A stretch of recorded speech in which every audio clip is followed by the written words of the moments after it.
የሐዋሳ ዩኒቨርሲቲ ዘንድሮም 10ኛ ዙር የሕክምና ዶክተሮችን ምረቃ ፕሮግራም አካሂደዋል። በምረቃ ስነ ስርዓቱ ላይ በክብር እንግድነት የተገኙት የኢፌዴሪ የጤና ጥበቃ ሚኒስትር ዴኤታ ወይዘሮ ሳህርላ አብዱላሂ ናቸው። ተመራቂዎች በየተሰማሩበት አካባቢ ህብረተሰቡ በርህራሄና በአክብሮት እንዲያገለግሉ ጥሪ አቅርበዋል።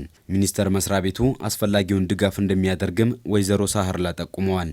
ማህበረሰባችሁ በተማራችሁበት ሙያችሁ በርህራሄ በአክብሮትና በእንክብካቤ ልታገለግሉ አደራ ለማለት እወዳለሁ።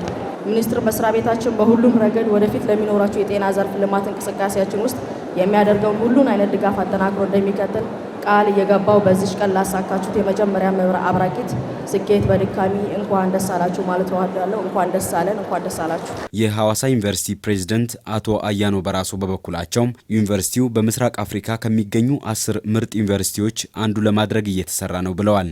በቀጣይም የልህቀት ማዕከል የማድረግ ግብ መጣሉንም ጠቁመዋል።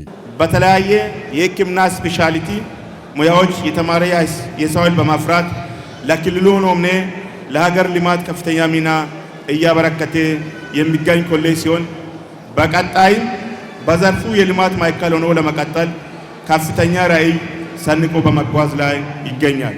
የሐዋሳ ዩኒቨርሲቲ ሕክምናና ጤና ሳይንስ ኮሌጅ ዲን ዶክተር አቤል ገደፋው ኮሌጁ ከተመሰረተ ጀምሮ ብቁ የሰለጠነ የጤና ባለሙያዎችን በማፍራት በዘርፉ ያለውን እጥረት ለመቅረፍ እየሰራ እንደሚገኝ ነው የጠቆሙት። ከ2001 እስከ 2011 በጠቅላላው በሺዎች የሚቆጠሩ የሕክምና ዶክተሮችን ያስመረቀ ሲሆን ዛሬ በሁሉም የአገሪቱ ክፍሎች በተለያየ ኃላፊነት ደረጃ ጭምር ህብረተሰቡን ያገለገሉ ይገኛሉ። ከተመረቁት 140 የሕክምና ዶክተሮች ውስጥ 24 በመቶ ሴቶች መሆናቸውንም ለማወቅ ተችሏል። በዕለቱ አብላጫ ውጤት ያስመዘገቡ ተመራቂዎች ሽልማትም ተበርክቶላቸዋል። ኮሌጁ የሕክምና ዶክተሮችን ማስመረቅ ከጀመረባቸው ጊዜያት ውስጥ ሁለተኛው ትልቅ ውጤት ሆኖ የተመዘገበበት በዚህ 10ኛው የምረቃ ስነ ስርዓት 3.77 በማምጣት አብላጫ ውጤት ያስመዘገበው ዶክተር ብዙነህ አሰፋ የወርቅ ሜዳሊያ ተሸልሟል። ተመራቂ ዶክተሩ የተዘጋጀለትን ሜዳሊያ ለወላጅ እናቱ እንዲበረከትላቸውም አድርጓል።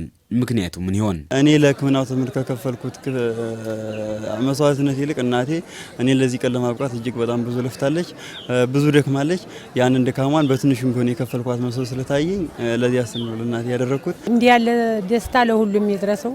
ታይን ያውንልኝ ያለሙ መድኃኒዓለም ምን ከፍሏለሁ ምን አደርግለታለሁ። በእለቱ አስተያየታቸውን የሰጡ አንዳንድ ተመራቂዎች በበኩላቸው ወደ ስራ በሚሰማሩበት ወቅት ህብረተሰቡን በትጋት ለማገልገል መዘጋጀታቸውንም ገልጸዋል። ሰውን በከለር ወይም በሃይማኖት ሳይለዩ ሁሉም ለገባነው ቃል ኪዳን መሰረት አድርገን ሁላችንም ሕክምናው ያስተማረንን ስነ ምግባር ጠብቀን ማገልገል እንዳለብን ነው ማስተላለፍ የምፈልገው። ህብረተሰቡን በተሰማራንበት ሙያ በደንብ ለማገልገልና ቀጣይም ትምህርቱ አይቋረጥም። ያው ስፔሻላይዜሽን አድርገን ከዛም በኋላ ያው ወደ ህዝቡ ተመልሰን ገብተን ለማገልገል ነው አላማችን።